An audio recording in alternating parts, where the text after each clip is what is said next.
السلام عليكم.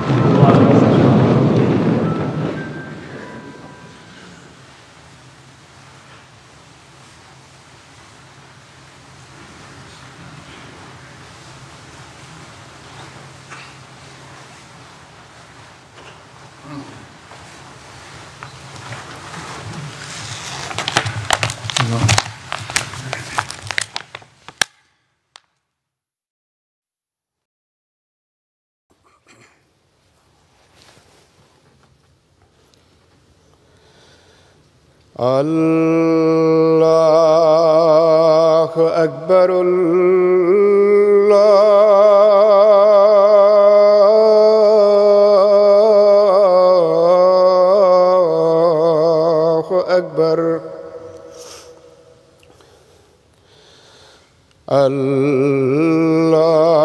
الله أكبر.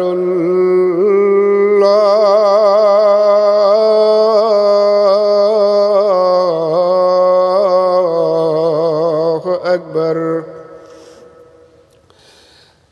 أشهد أن لا إله إلا الله. أشهد أن لا إله إلا الله. أشهد أن محمدًا رسول الله.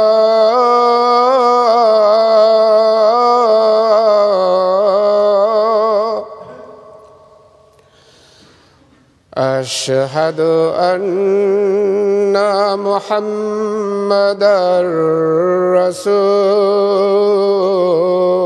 الله.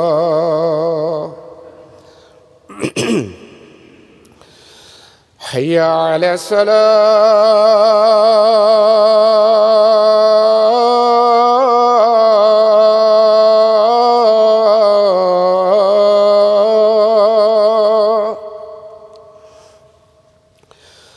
حي على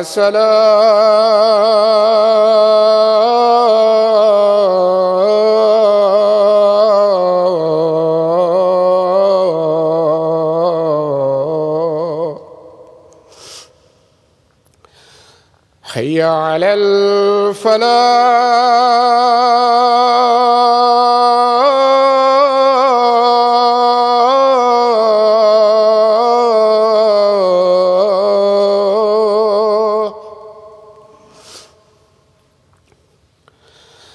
حي على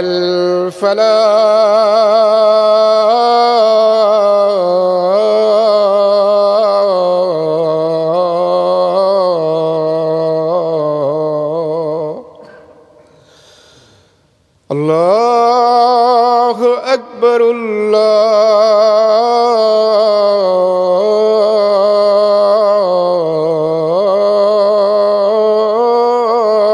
الله أكبر. لا إله إلا الله.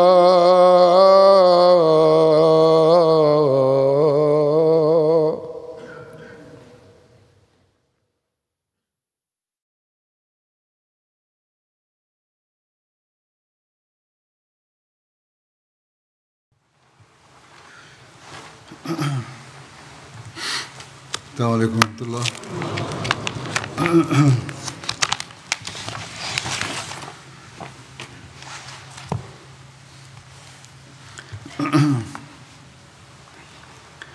أشهد أن لا إله إلا الله. أشهد أن لا إله إلا الله وحده لا شريك له. وأشهد أن محمدًا عبده ورسوله. أما بعد فأعوذ بالله من الشيطان الرجيم. بسم اللہ الرحمن الرحیم الحمد للہ رب العالمین الرحمن الرحیم مالک یوم الدین إياك نعبد وإياك نستعين اهدنا الصراط المستقيم صراط الذين أنعمت عليهم غير المغضوب عليهم ولا الضالين. صلح حدیبیہ کے واقعہ کا ذکر ہو رہا ہے. اس کی مزید تفصیل بیان کروں گا. اس موقع پر صحابہ کی پہرے پر ڈیوٹی لگائی گئی تھی. اس بارے میں ذکر ملتا ہے کہ رسول اللہ صلی اللہ علیہ وسلم نے اپنے صحابہ کو رات کے وقت پہرے کا حکم دیا ہوا تھا. روزانہ پہرا ہوتا تھا. 3 آدمی باری باری پہرا دیا کرتے تھے، جن میں حضرت اوس بن خولی، عباد بن بشر اور محمد بن مسلمہ تھے. ایک رات حضرت محمد بن مسلمہ رسول اللہ صلی اللہ علیہ وسلم کے پہرے پر مامور تھے، تو قریش نے مکرس بن حفص کی نگرانی میں 50 آدمیوں کو بھیجا اور ان کو حکم دیا کہ وہ نبی کریم صلی اللہ علیہ وسلم کے ارد گرد چکر لگائیں، اس امید پر کہ مسلمانوں میں سے کسی کو قتل کر دیں یا اچانک ان کو کوئی نقصان پہنچائیں. حضرت محمد بن مسلمہ نے ان کو پکڑ لیا اور رسول اللہ صلی اللہ علیہ وسلم کے پاس لے آیا. مکرس بھاگ گیا اور اس نے اپنے ساتھیوں کو خبردار کیا. اس سے نبی کریم صلی اللہ علیہ وسلم کا وہ قول بھی ظاہر ہو گیا جس کا ذکر ہوا تھا گزشتہ خطبے میں کہ مکرس دھوکے باز شخص ہے. یہ بھی ذکر ملتا ہے کہ مسلمانوں میں سے چند آدمی رسول اللہ صلی اللہ علیہ وسلم کی اجازت کے ساتھ مکے میں داخل ہوئے تھے، جن میں قرظ بن جابر فہری، عبداللہ بن سہیل، عبداللہ بن حذافہ سہمی، ابو روم بن عمیر، عبدری عیاش بن ابی ربیہ، ہشام بن عاص، ابو حاتب بن عمر، عمیر بن وہب، حاتب بن ابی بلتا اور عبداللہ بن امیہ شامل تھے. یہ حضرت عثمان رضی اللہ عنہ کی امان میں مکے میں داخل ہوئے تھے، اور یہ بھی کہا جاتا ہے کہ چھپ کر داخل ہوئے تھے. مختلف روایتیں ہیں. جب ان مسلمانوں کی خبر قریش کو ہوئی تو ان کو پکڑ لیا گیا. قریش نے پکڑ لیا ان کو، اور قریش کو اپنے ساتھیوں کی گرفتاری کی خبر بھی مل گئی تھی، جن کو حضرت محمد بن مسلمہ نے روک لیا تھا.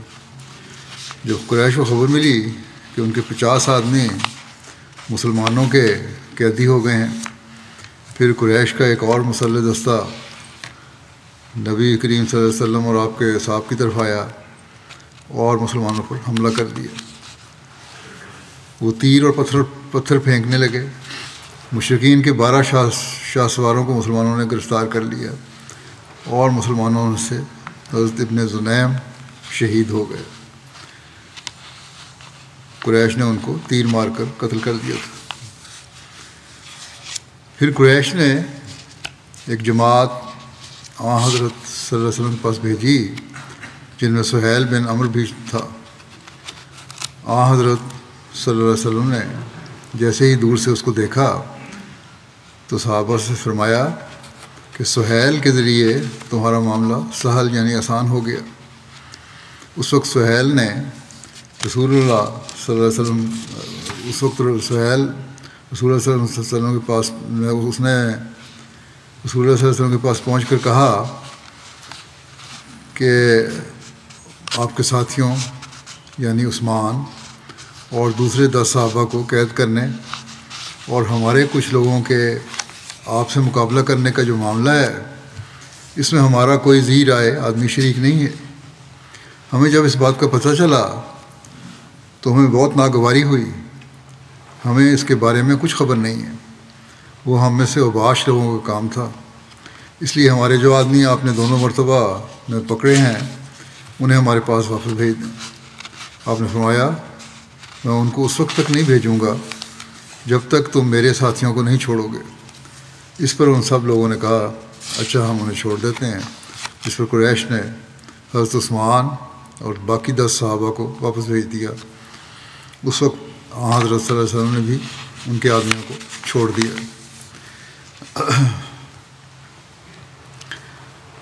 جیسا کہ ابھی ذکر بھی ہوا ہے، پہلے بھی بتا چکا ہوں گزشتہ خطبے میں، حضرت عثمان کے بارے میں کوئی کافروں نے پکڑ لیا تھا، اور جب خبر حضرت صلی اللہ علیہ وسلم کو پہنچی تو حضرت صلی اللہ علیہ وسلم نے صحابہ سے ایک بیعت لی تھی، ایک عہد لیا تھا جسے بیعت رضوان کہتے ہیں۔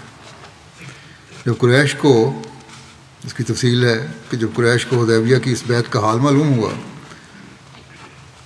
تو وہ لوگ بہت خوفزدہ ہوئے، ان کو بھی پتہ لگ گیا کہ یہ بیعت ہو گئی ہے۔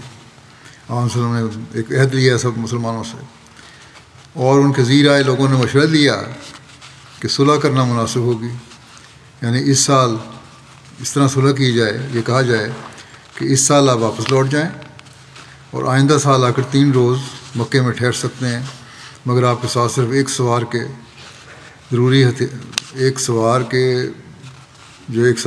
ہتھیار ہوتے ہیں، یعنی میانوں میں پڑی تلوار اور کمانیں ہوں، اس کے علاوہ کچھ نہیں ہوگا۔ اس مشورے کے بعد قریش نے دوسری دفعہ سہیل بن عمرو کو بھیجا، اس کے ساتھ مکرز بن حفص اور حویتب بن عبدالعزیٰ بھی تھے۔ یہ لوگ حضرت صلی اللہ علیہ وسلم کے پاس یہ تجویز لے کر آئے کہ اس سال تو آپ بغیر عمرہ کیے ہی واپس چلے جائیں، تاکہ عرب یہ نہ کہیں کہ آپ طاقت کے زور پر قریش کی مرضی کے خلاف مکے میں داخل ہو گئے ہیں اور اگلے سال عمرہ کے لیے دوبارہ آ جائیں۔ چنانچہ جب سہیل سامنے آیا تو حضرت صلی اللہ علیہ وسلم نے اس کو دور سے دیکھ کر فرمایا اس شخص کو دوبارہ بھیجنے کا مطلب ہے کہ قریش نے صلح کا ارادہ کیا ہے۔ حدیبیہ کے موقع پر صلح کے بارے میں مرزا بشیر احمد صاحب نے اس طرح لکھا ہے کہ جب سہیل بن عمرو حضرت صلی اللہ علیہ وسلم کے سامنے آیا تو آپ نے اسے دیکھتے ہی فرمایا یہ سہیل ہے، اب خدا نے چاہا تو معاملہ سہل ہو جائے گا، آسان ہو جائے گا۔ بہرحال سہیل آیا اور آتے ہی حضرت صلی اللہ علیہ وسلم سے کہنے لگا کہ آؤ جی اب لمبی بحث جانے دو، ہم معاہدے کے لیے تیار ہیں۔ حضرت صلی اللہ علیہ وسلم نے فرمایا ہم بھی تیار ہیں، اور اس ارشاد کے ساتھ ہی آپ نے اپنے سیکرٹری یعنی حضرت علی کو بلوا لیا، اور چونکہ شرائط پر ایک عمومی بحث پہلے ہو چکی تھی اور تفاصیل نے ساتھ ساتھ طے پانا تھا، اس لیے کاتب کے آتے ہی حضرت صلی اللہ علیہ وسلم نے فرمایا لکھو، حضرت علی کو فرمایا کہ لکھو۔ خود آپ نے لکھانا شروع کیا، بسم اللہ الرحمن الرحیم سے شروع کیا۔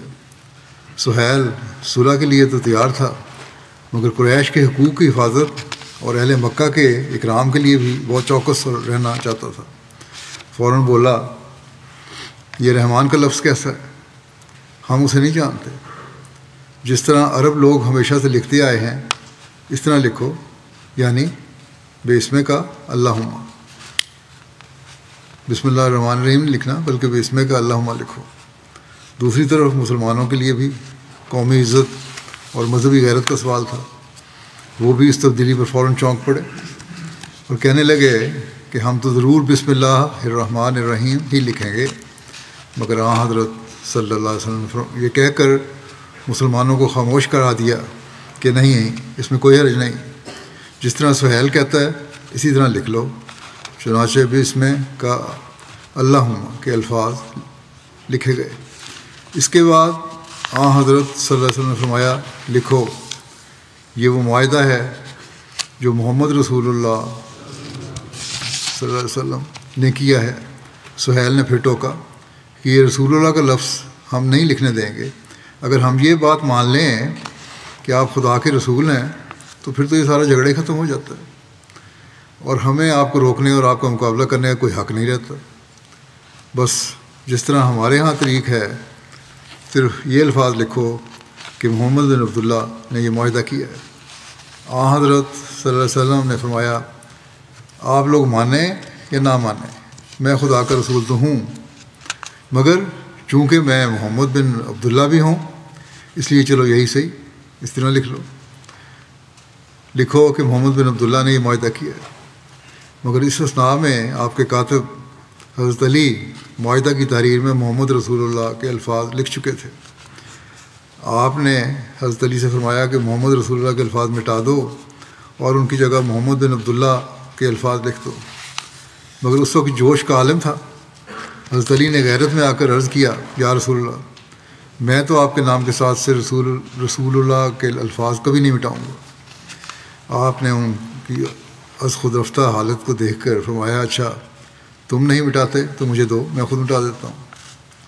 پھر آپ نے معاہدے کا کاغذ یا جو کچھ بھی وہ تھا ہاتھ میں لے کر حضرت علی سے ان الفاظ کی جگہ پوچھ کر رسول اللہ کے الفاظ اپنے ہاتھ سے کاٹ دیے اور ان کی جگہ ابن عبداللہ کے الفاظ لکھ دیے۔ مرزا بشیر احمد صاحب اس بات کو کتاب میں اس طرح بیان کرتے ہیں۔ اس کے بعد آپ نے لکھوایا کہ معاہدہ یہ ہے کہ اہل مکہ ہمیں بیت اللہ کے طواف سے نہیں روکیں گے۔ سہیل فوراً بولا، خدا کی قسم اس سال تو یہ ہرگز نہیں ہو سکے گا، ورنہ عربوں میں ہماری ناک کٹ جائے گی۔ ہاں اگلے سال آپ لوگ آ کر طواف کر سکتے ہیں۔ آپ نے فرمایا، اچھا یہی لکھو۔ پھر سہیل نے اپنی طرف سے لکھوایا کہ یہ بھی شرط ہوگی کہ اہل مکہ میں سے کوئی شخص مسلمانوں کے ساتھ جا کر شامل نہیں ہو سکے گا، خواہ مسلمان ہو، اور اگر ایسا کوئی شخص مسلمانوں کی طرف جائے گا تو اسے واپس لوٹا دیا جائے گا۔ صحابہ نے اس پر شور مچایا کہ سبحان اللہ، یہ کس طرح ہو سکتا ہے کہ ایک شخص مسلمان ہو کر آئے اور ہم اسے لوٹا دیں۔ بہرحال یہ معاہدہ لکھوایا جا رہا تھا۔ اسی دوران اچانک حضرت ابو جندل بن سہیل آ گئے۔ ان کے پاؤں میں زنجیریں تھیں۔ وہ مکہ مکرمہ کے نشیبی علاقے سے نکلے اور خود کو مسلمانوں کے سامنے پھینک دیا۔ ان کے باپ سہیل سے مجھے سے معاہدہ لکھوا رہا تھا، ان کے بیٹے تھے، اس کے بیٹے تھے، اور مسلمان ہو گئے تھے۔ ان کے باپ نے سہیل نے ان کو زنجیروں میں باندھ کر قید رکھا ہوا تھا، اور وہ قید خانے سے نکل کر عام راستے سے بچتے ہوئے پہاڑوں پر سے ہوتے ہوئے حدیبیہ آ گئے تھے۔ مسلمان انہیں خوش آمدید کہنے لگے اور مبارکباد دینے لگے۔ جب حضرت ابو جندل کے باپ سہیل نے انہیں دیکھا تو ان کی طرف کھڑا ہوا اور ان کے چہرے پر کانٹے دار ٹہنی ماری اور گریبان سے پکڑ لیا۔ پھر کہنے لگا، اے محمد صلی اللہ علیہ وسلم، یہ پہلا معاملہ ہے جس کے بارے میں نے آپ کے ساتھ معاہدہ کیا ہے۔ اب تم اس کو واپس کر دو۔ تو رسول اللہ صلی اللہ علیہ وسلم نے فرمایا، ابھی تک صلح نامہ مکمل نہیں ہوا۔ تو سہیل نے کہا، اللہ کی قسم تب میں کسی چیز پر بھی آپ سے صلح نہیں کروں گا۔ پھر آپ نے کہا، آپ اس کو میرے لیے چھوڑ دیجیے۔ آپ صلی اللہ علیہ وسلم نے سفارش کی کہ اچھا میرے لیے چھوڑ دو اس کو۔ سہیل نے کہا، میں اس کو کسی صورت چھوڑنے والا نہیں۔ آپ نے کہا، نہیں تم اسے چھوڑ دو۔ دوبارہ کہا۔ سہیل نے کہا، میں ہرگز نہیں، ایسا نہیں کروں گا۔ مکرز بن حفص اور حویتب بن عبدالعزیٰ جو اس کے ساتھ تھے، انہوں نے کہا کہ ہم نے آپ کے لیے چھوڑ دیا ہے۔ دونوں نے حضرت ابو جندل کو پکڑ کر ایک خیمہ میں داخل کر دیا اور اس کو اجازت دے دی، لیکن اس کے باپ سہیل نے انکار کر دیا۔ حضرت ابو جندل نے کہا، اے مسلمانوں کے گروہ، کیا مجھے مشرکین کی طرف لوٹا دیا جائے گا؟ حالانکہ میں مسلمان ہو کر آیا ہوں۔ تم ان مصیبتوں کو نہیں دیکھتے جو مجھے پیش آئی ہیں، اور مجھے سخت عذاب دیا جاتا تھا۔ رسول اللہ صلی اللہ علیہ وسلم نے آواز بلند کر کے فرمایا، اے ابو جندل، صبر کر اور ثواب کی امید رکھ۔ بے شک اللہ تعالیٰ تیرے لیے اور تیرے کمزور ساتھیوں کے لیے کشادگی اور نجات کا راستہ پیدا کر دے گا۔ ہم نے قوم کے ساتھ صلح کا معاہدہ کیا ہے، اور ہم نے ان کو اور انہوں نے ہم کو عہد دیا ہے اور ہم دھوکہ نہیں کرتے۔ اس موقع پر حضرت عمر کے جوش و خروش کا بھی ذکر ملتا ہے۔ لکھا ہے کہ مسلمانوں نے ان شرائط کو ناپسند کیا اور غضبناک ہو گئے۔ سہیل نے ان شرائط کے علاوہ سے صلح کا انکار کر دیا۔ جب انہوں نے صلح طے کر لی تو صرف لکھنا باقی تھا کہ عمر بن خطاب رسول اللہ صلی اللہ علیہ وسلم کی طرف آئے اور کہا، یا رسول اللہ، کیا ہم حق پر نہیں ہیں اور وہ کافر باطل پر نہیں ہیں؟ آپ نے فرمایا، کیوں نہیں؟ تو انہوں نے کہا کہ کیا ہمارے مقتول جنت میں نہیں اور ان کے مقتول آگ میں نہیں؟ آپ نے فرمایا، کیوں نہیں؟ تو حضرت عمر نے کہا کہ ہم حدیبیہ کے دن جو صلح کر رہے ہیں تو اپنے دین سے متعلق ایسی ذلت کیوں برداشت کریں؟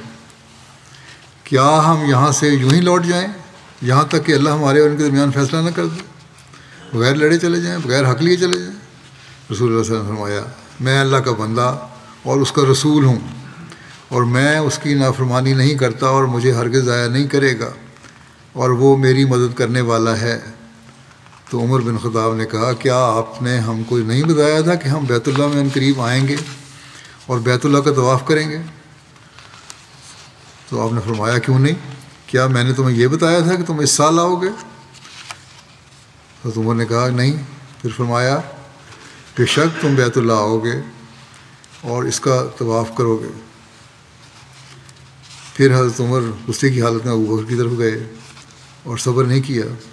کہنے لگے، اے ابو بکر، کیا یہ اللہ کے نبی حق پر نہیں ہیں؟ حضرت ابو بکر نے کہا، کیوں نہیں؟ پھر حضرت عمر نے کہا، کیا وہ باطل پر اور ہم حق پر نہیں ہیں؟ کیا ہمارے مقتولین جنت میں اور ان کے مقتولین جہنم میں نہیں ہیں جائیں گے؟ حضرت ابو بکر نے کہا، کیوں نہیں؟ اس پر حضرت عمر نے کہا، پھر کیوں ہم اپنے دین میں کمزوری اختیار کریں اور ہم واپس لوٹ جائیں، اس حال میں کہ اللہ نے ہمارے اور ان کے درمیان فیصلہ نہیں کیا؟ تو حضرت ابو بکر نے کہا کہ وہ اللہ کے رسول ہیں اور اپنے رب کی نافرمانی نہیں کرتے، اور اللہ آپ صلی اللہ علیہ وسلم کی مدد کرنے والا ہے، بس تو اپنے آپ کو، حضرت عمر کو کہا کہ اپنے آپ کو حضرت صلی اللہ علیہ وسلم کی اطاعت کے ساتھ مرتے دم تک منسلک رکھ، اللہ کی قسم وہ حق پر ہیں، اور ایک روایت میں ہے کہ کہا وہ اللہ کے رسول ہیں۔ پھر حضرت عمر نے کہا، میں گواہی دیتا ہوں کہ بے شک محمد صلی اللہ علیہ وسلم اللہ کے رسول ہیں۔ پھر کہا، کیا وہ ہم سے بیان نہیں کرتے تھے کہ عنقریب ہم بیت اللہ آئیں گے اور اس کا طواف کریں گے؟ حضرت ابوبکر نے جواب دیا، کیوں نہیں؟ کیا آپ صلی اللہ علیہ وسلم تمہیں یہ خبر دی تھی کہ اسی سال طواف کرو؟ حضرت عمر نے کہا، نہیں۔ تو حضرت ابوبکر نے کہا، تو تم ضرور بیت اللہ جاؤ گے اور اس کا طواف کرو گے۔ بہرحال حضرت عمر پر یہ شرائط بہت گراں گزریں۔ بخاری میں ذکر ہے کہ حضرت عمر نے بیان کیا کہ اللہ کی قسم، جب سے میں اسلام لایا تو میں نے کبھی شک نہیں کیا سوائے حدیبیہ کے دن کے، اور رسول اللہ صلی اللہ علیہ وسلم کی باتوں کا جواب دیتا رہا۔ حضرت یعنی کہ کبھی میں آگے سے بولا نہیں تھا لیکن اس وقت بولتا رہا۔ حضرت ابو عبیدہ بن جراح نے کہا، اے ابن خطاب، تو رسول اللہ صلی اللہ علیہ وسلم کی بات کو کیوں نہیں سنتا جو وہ کہتے ہیں؟ تو شیطان سے اللہ کی پناہ مانگ اور اپنی رائے درست کر۔ حضرت عمر نے کہا، پھر میں اللہ کی پناہ طلب کرنے لگا، مجھے اتنی شرم کبھی بھی محسوس نہیں ہوئی تھی۔ پھر میں نیک اعمال بھی کرتا رہا تاکہ اس گناہ کی معافی ہو سکے جو میں نے حکم بجا لانے میں ابتدا میں توقف کیا تھا۔ میں اس گفتگو کی وجہ سے جو میں نے حدیبیہ کے موقع پر رسول اللہ صلی اللہ علیہ وسلم کے ساتھ کی تھی، صدقہ کرتا رہا، روزے رکھتا رہا اور غلام آزاد کرتا رہا، یہاں تک کہ مجھے امید ہو گئی کہ اب خیر ہوگی، یعنی کہ احساس ہو گیا کہ اللہ تعالیٰ بخش دے گا۔ حضرت مسلم موعود رضی اللہ عنہ نے بھی اس واقعہ کو اس طرح بیان کیا ہے کہ ایک دفعہ رسول کریم صلی اللہ علیہ وسلم نے صحابہ کو مخاطب کرتے ہوئے فرمایا کہ میں نے تم کو بہت حکم دیے، مگر میں نے تم سے مخلص ترین لوگوں کے اندر بھی بعض دفعہ احتجاج کی روح دیکھی، مگر ابو بکر کے اندر میں نے یہ روح کبھی نہیں دیکھی۔ حضرت ابو بکر کی یہ صفت بیان کی کہ کبھی انہوں نے میری بات کا انکار نہیں کیا، چاہے پسند ہے یا نہیں ہے۔ چنانچہ مسلم اور بیان کرتے ہیں کہ صلح حدیبیہ کے موقع پر حضرت عمر رضی اللہ عنہ جیسا انسان بھی گھبرا گیا، اور وہ اسی گھبراہٹ کی حالت میں حضرت ابوبکر رضی اللہ عنہ کی خدمت میں گئے اور کہا کہ کیا ہمارے ساتھ خدا کا یہ وعدہ نہیں تھا کہ ہم عمرہ کریں گے؟ انہوں نے کہا کہ ہاں، خدا کا وعدہ تھا۔ انہوں نے کہا کہ کیا خدا کا ہمارے ساتھ یہ وعدہ نہیں تھا کہ ہماری تائید اور نصرت کرے گا؟ حضرت ابوبکر رضی اللہ عنہ نے کہا کہ ہاں تھا۔ انہوں نے کہا تو پھر کیا ہم نے عمرہ کیا؟ حضرت ابوبکر نے کہا عمر، خدا نے کب کہا تھا کہ ہم اسی سال عمرہ کریں گے؟ پھر انہوں نے کہا کیا ہم کو فتح و نصرت حاصل ہوئی؟ حضرت ابوبکر نے کہا کہ خدا اور اس کا رسول فتح و نصرت کے معنی ہم سے بہتر جانتے ہیں، مگر عمر کی اس جواب سے تسلی نہ ہوئی، اور وہ اسی گھبراہٹ کی حالت میں رسول اللہ صلی اللہ علیہ وسلم کے پاس پہنچے اور عرض کیا کہ یا رسول اللہ، کیا خدا کا ہم سے یہ وعدہ نہ تھا کہ ہم مکے میں طواف کرتے ہوئے داخل ہوں گے؟ آپ نے فرمایا ہاں۔ انہوں نے عرض کیا کہ کیا ہم خدا کی جماعت نہیں، اور کیا خدا کا ہمارے ساتھ فتح و نصرت کا وعدہ نہیں تھا؟ آپ نے فرمایا ہاں تھا۔ حضرت عمر نے کہا تو یا رسول اللہ، کیا ہم نے عمرہ کیا؟ آپ نے فرمایا خدا نے کب کہا تھا کہ ہم اسی سال عمرہ کریں گے؟ یہ تو میرا خیال تھا کہ اس سال عمرہ ہوگا، خدا نے تو کوئی تعین نہیں کی تھی۔ انہوں نے کہا تو پھر فتح و نصرت کے وعدے کے کیا معنی ہوئے؟ حضرت عمر نے سوال کیا۔ آپ صلی اللہ علیہ وسلم نے فرمایا نصرت خدا کی ضرور آئے گی، اور جو وعدہ اس نے کیا ہے وہ بہرحال پورا ہوگا۔ گویا جو جواب حضرت ابوبکر رضی اللہ عنہ نے دیا تھا وہی جواب رسول کریم صلی اللہ علیہ وسلم نے دیا۔ یہ مختلف روایات حضرت صلی اللہ علیہ وسلم کے پاس جانے اور اپنے جذبات کا اظہار کرنے اور حضرت ابوبکر کے پاس جا کر یہی بات کرنے کی ملتی ہیں۔ حضرت عمر کے بارے میں ترتیب مختلف ہے، جیسے پہلے بیان کی ہے، رب بیان کی، لیکن واقعہ بہرحال ایک ہی ہے، اور اس واقعے کی صداقت پر ان سے آگے پیچھے ہونے سے بھی کوئی فرق نہیں پڑتا۔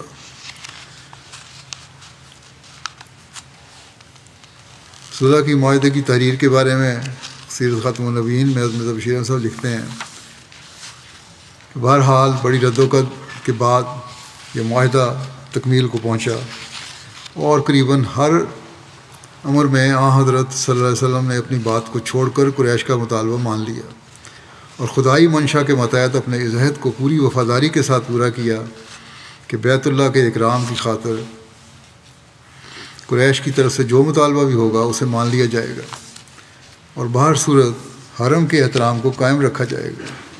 اس معاہدے کی شرائط حسب ذیل تھیں۔ نمبر 1، حضرت صلی اللہ علیہ وسلم اور آپ کے ساتھی اس سال واپس چلے جائیں۔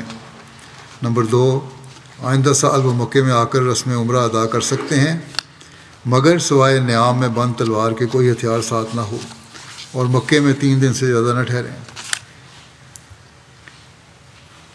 نمبر 3، اگر کوئی مرد مکے والوں میں سے مدینہ جائے تو خواہ وہ مسلمان ہی ہو، حضرت صلی اللہ علیہ وسلم اسے مدینے میں پناہ دے دیں گے اور واپس لوٹا دیں، پناہ نہ دیں اور واپس لوٹا دیں۔ چنانچہ اس تعلق میں صحیح بخاری کے الفاظ یہ ہیں کہ لا یاتی کا منا رجل و انکانہ علی دین کا اللہ رددتہ الینا، یعنی ہم میں سے اگر کوئی مرد آپ کے پاس جائے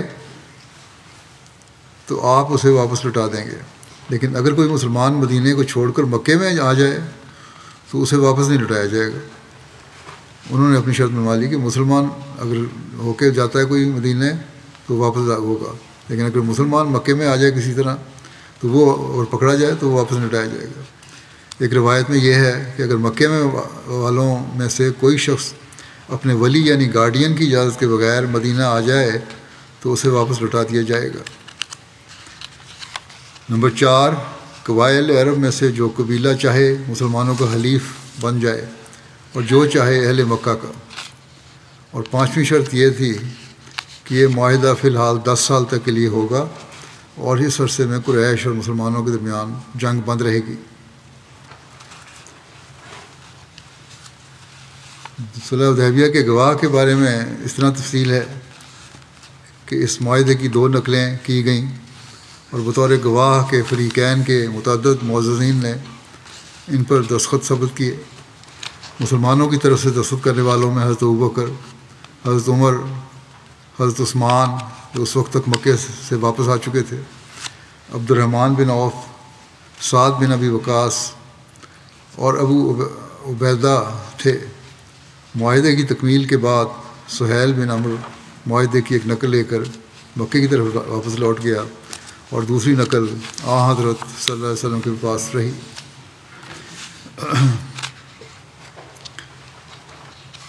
صحابہ کی اس میں اضطراب کا بھی ذکر ملتا ہے، جیسے کہ پہلے بھی ذکر ہو چکا ہے کہ جب آپ نے اس تحریر کے قضیہ سے فارغ ہوئے تو رسول اللہ صلی اللہ علیہ وسلم نے اپنے صحابہ سے فرمایا کہ اٹھو، اپنے اونٹوں کو ذبح کرو، پھر سر منڈواؤ۔ تو ان میں سے کوئی ایک بھی سر بھی کھڑا نہ ہوا، یہاں تک کہ آپ صلی اللہ علیہ وسلم نے یہی بات 3 دفعہ کہی۔ بشیر احمد صاحب نے اس کو اس طرح بیان فرمایا ہے کہ جب سہیل واپس جا چکا تو حضرت صلی اللہ علیہ وسلم نے صحابہ سے فرمایا کہ لو اب اٹھو اور یہیں اپنی قربانیاں ذبح کر کے سروں کے بال منڈوا دو۔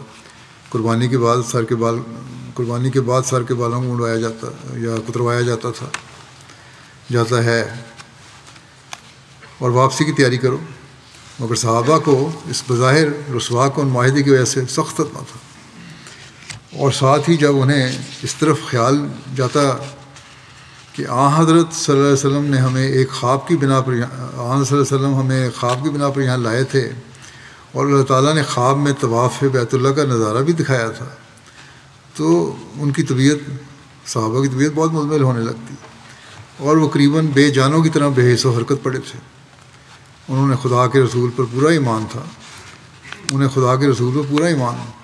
تھا اور اس کے وعدے پر بھی کامل یقین تھا، مگر لوازمات بشریت کے متحد بشری تقاضے ہیں، ان کے دل اس ظاہری ناکامی پر غموں سے نڈھال تھے۔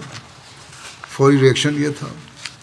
اس لیے جب حضرت صلی اللہ علیہ وسلم نے ان سے یہ فرمایا کہ اب یہیں قربانی کے جانور ذبح کر دو، مکے میں ہم داخل ہوئے ہیں نہیں، کعبہ میں قبض گئے ہیں نہیں، طواف کیا ہے نہیں، یہاں بیٹھے ہیں، قربانی کر دو اور واپس لوٹ چلو، تو کسی صحابی نے سامنے سے حرکت نہ کی، کوئی بھی اپنی جگہ سے نہیں ہلا۔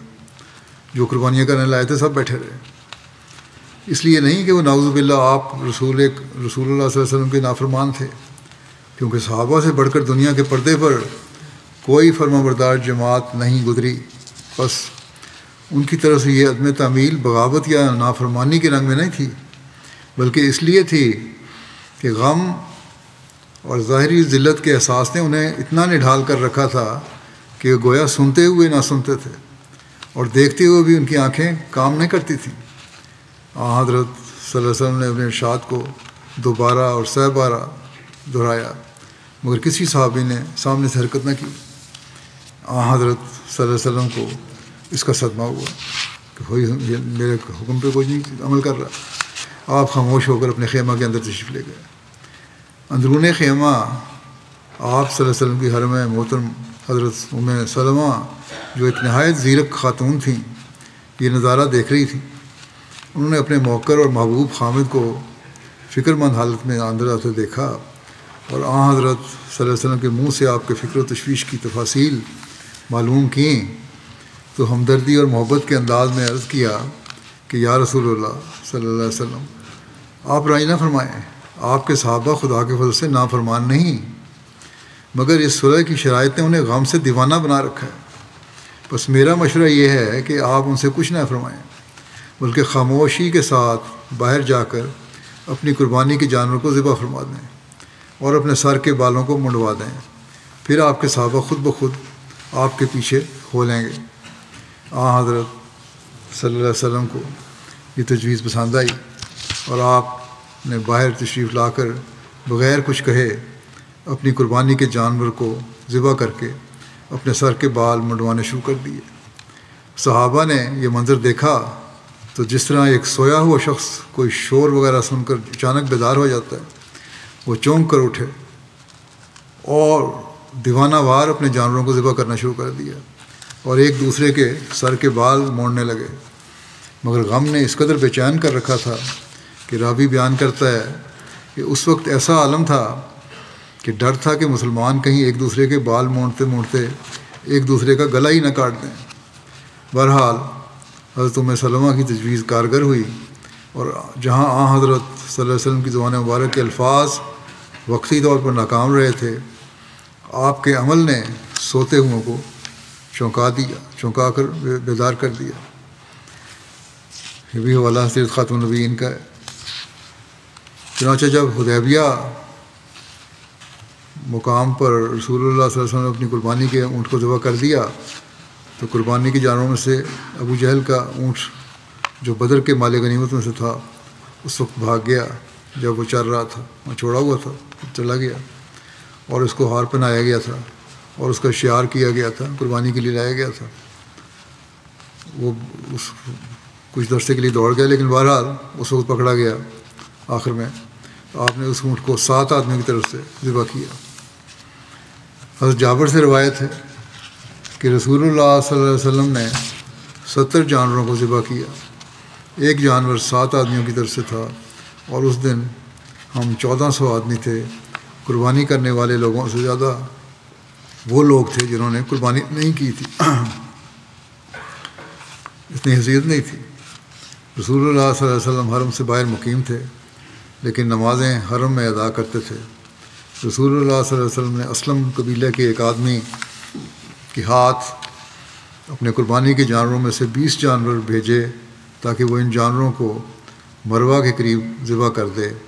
جب رسول اللہ صلی اللہ علیہ وسلم جانوروں کو ذبح کرنے سے فارغ ہو گئے تو خیمے میں تشریف لے گئے اور حضرت خراش بن امیہ کو بلایا اور اپنے سر کا حلق کروایا اور اپنے بالوں کو ایک جانب میں سبز خاردار درخت کے اوپر ڈال دیا۔ لوگ درخت کے اوپر سے بال اٹھانے لگے اور آپس میں تقسیم کرنے لگے۔ حضرت ام عمارہ نے آپ کے کچھ بال لیے، وہ مریض کے لیے انہیں پانی میں ڈالتی اور مریض کو پلاتی علاج کے لیے بھی۔ تو کہتے ہیں کہ بعض مریض تندرست ہو جاتے، بلکہ تندرست ہو جاتے تھے، برکت تھی ان میں۔ صحابہ میں سے بعض کا سر موڑنے لگے، مسلمانوں نے سر منڈوانے اور بعض نے بال منڈوائے اور بعض نے بال کتروائے، جن میں حضرت عثمان اور حضرت ابوبکر قتادہ شامل تھے۔ رسول اللہ صلی اللہ علیہ وسلم اپنا سر خیمے سے باہر نکالا، اور آپ صلی اللہ علیہ وسلم کہہ رہے تھے کہ اللہ تعالیٰ سر منڈوانے والوں پر رحم کرے۔ آپ صلی اللہ علیہ وسلم سے عرض کیا گیا کہ یا رسول اللہ، اور قصر کروانے والے یعنی کٹوانے والوں سے؟ تو 3 دفعہ آپ نے فرمایا اللہ سر منڈوانے والوں پر رحم کرے، اور 4تھی دفعہ مرتبہ فرمایا اور قصر کرنے والوں یعنی بال کتروانے والوں پر بھی رحم کرے۔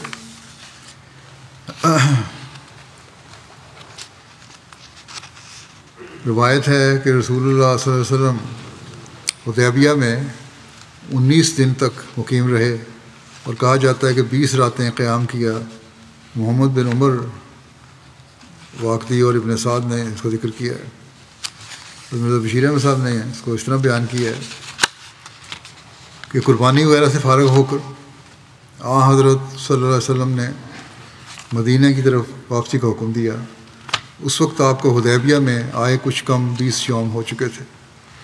جب آپ واپسی سفر میں عصفان کے قریب قراء الغمیم میں پہنچے اور یہ رات کا وقت تھا تو اعلان کرا کے صحابہ کو جمع کروایا اور فرمایا کہ آج رات مجھ پر ایک صورت نازل ہوئی ہے جو مجھے دنیا کی سب چیزوں سے زیادہ محبوب ہے، اور وہ یہ ہے انا فتحنا لک فتحا مبینا لیغفر لک اللہ ما تقدم من ذنبک وما تأخر ویتم نعمتہ علیک ویہدیک صراطا مستقیما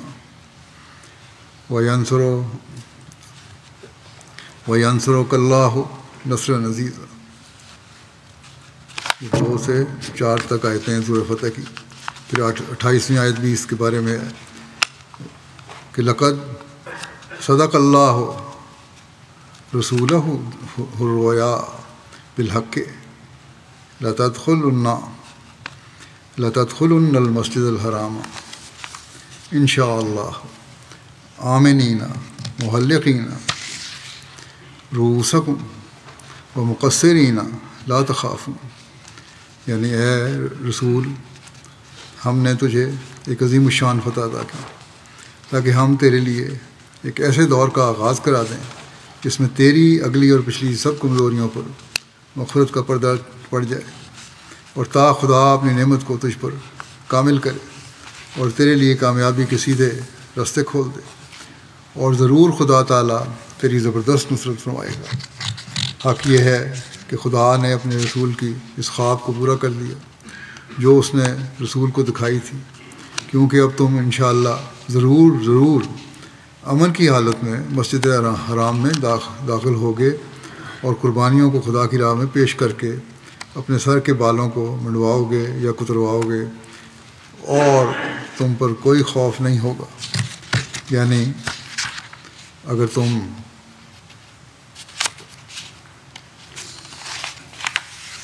اس سال مکہ میں داخل ہو جاتے تو یہ داخلہ امن کا نہ ہوتا بلکہ جنگ اور خونریزی کا داخلہ ہوتا، مگر خدا نے خواب میں امن کا داخلہ دکھایا تھا، اس لیے خدا نے اس سال معاہدے کے نتیجے میں امن کی صورت پیدا کر دی، اور اب عنقریب تم خدا کی دکھائی ہوئی خواب کے مطابق امن کی حالت میں مسجد حرام میں داخل ہو گئے۔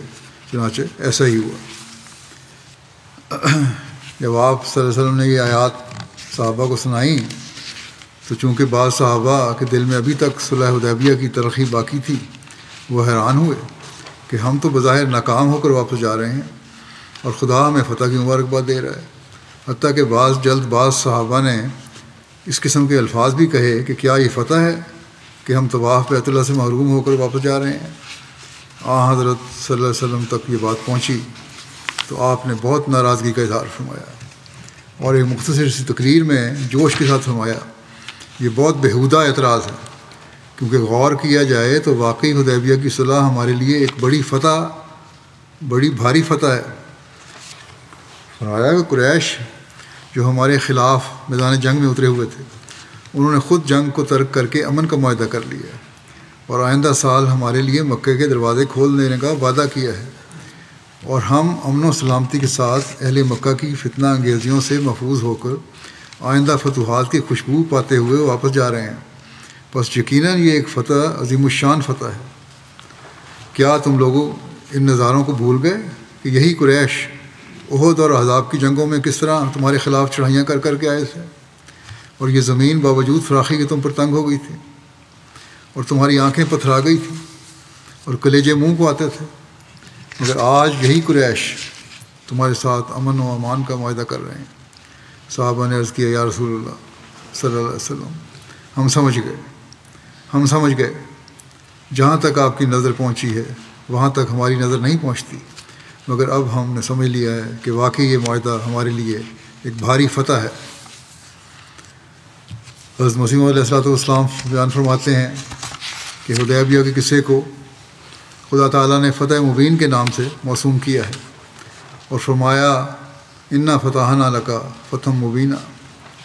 وہ فتح اکثر صحابہ پر بھی مخفی تھی، بلکہ بعض منافقین کے ارتداد کا موجب ہوئی، مگر دراصل وہ فتح مبین تھی، گو اس کے مقدمات نظری اور عمیق تھے۔ علامہ بلازری نے لکھا ہے کہ صلح کے بہت سے نتائج اور ثمرات ظاہر ہوئے، بالآخر مکہ مکرمہ فتح ہوا، سارے مکہ والے اسلام میں داخل ہو گئے، لوگ گروہ در گروہ اسلام میں داخل ہونے لگے۔ اس کی وجہ یہ ہے کہ اس صلح سے قبل لوگ وہاں مل نہیں سکتے تھے، نہ ان کے سامنے آپ کا معاملہ عیاں تھا، ان کے پاس ایسا شخص نہ آتا جو تفصیل سے آپ کے حالات بتاتا۔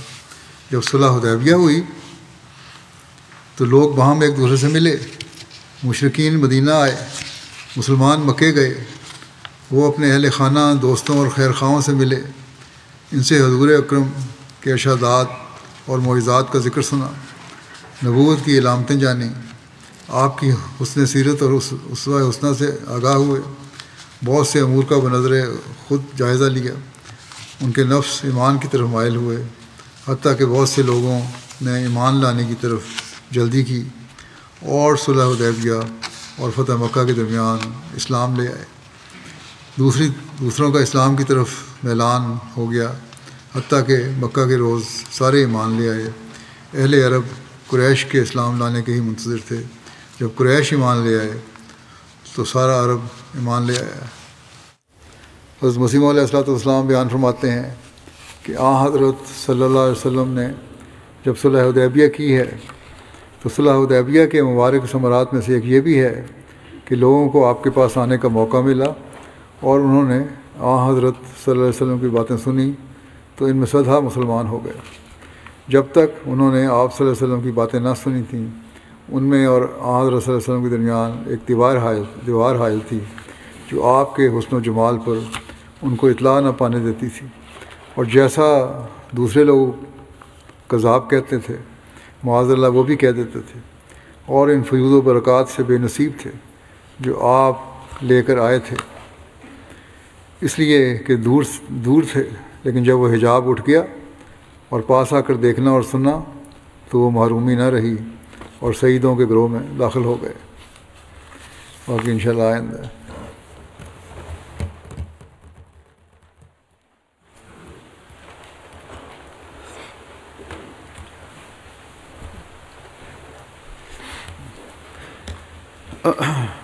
الحمد للہ نحمده ونستعینه ونستغفره ونؤمن به ونتوکل علیہ ونعوذ باللہ من شرور انفسنا ومن سیئات اعمالنا من يهده الله فلا مضل له ومن يضلل فلا هادي له ونشهد أن لا إله إلا الله ونشهد أن محمدا عبده ورسوله عباد الله رحمكم الله إن الله يأمر بالعدل والإحسان وإيتاء ذي القربى وينهى عن الفحشاء والمنكر والبغي يعظكم لعلكم تذكرون اذكروا الله يذكركم وادعوه يستجب لكم ولذكر الله أكبر